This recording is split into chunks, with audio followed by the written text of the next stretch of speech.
Our phonics lesson for this one is about noun suffixes.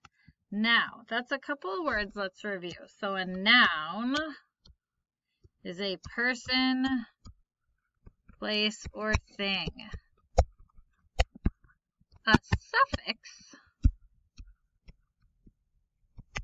is an ending on a word. So some common ones we'll see are ing. That's a suffix. We put it on the end of a word. S can be a suffix that makes things plural, means I have more than one.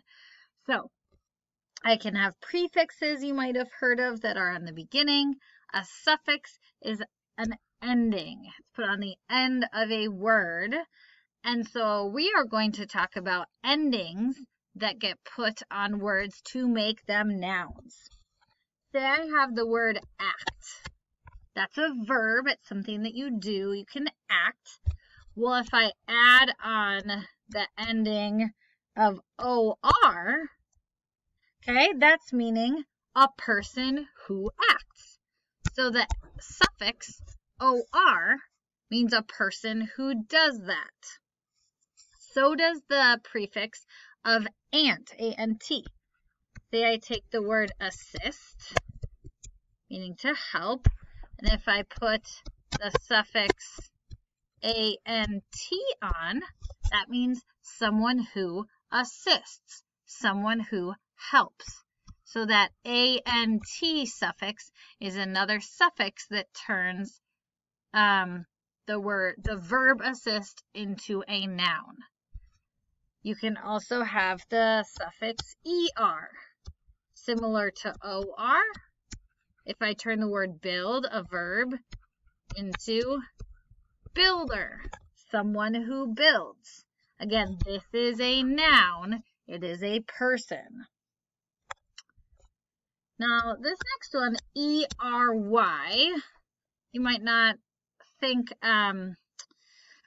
of that as much, but if I take the word brave, which is an adjective, a describing word, I could describe a person as brave, and if I include the suffix, notice I did drop the E before I added the suffix, but then I have a noun.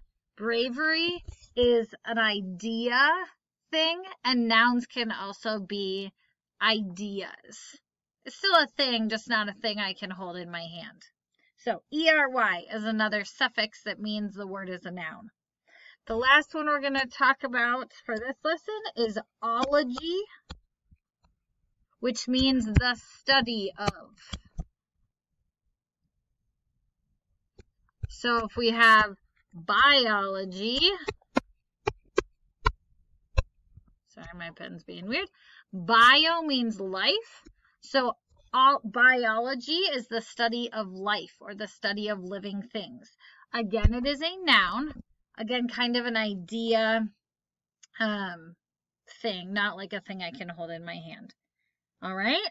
So the suffixes we're looking at are OR, ER, ANT,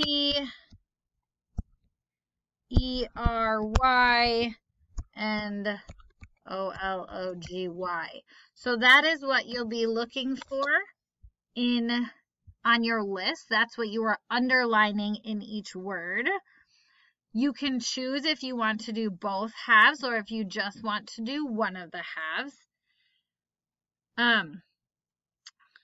So you'll see, okay, all of these are nouns and they all have one of these suffixes on them. Make sure you also read the words out loud and write down how many words you got in 1 minute. If you wonder what any of the words mean, let me know. I'm more than happy to talk to you about them. If you want to hear them, you can either ask or watch the video of me reading the words for you. All right. So again, just broadening our understanding of how words are put together. Good luck.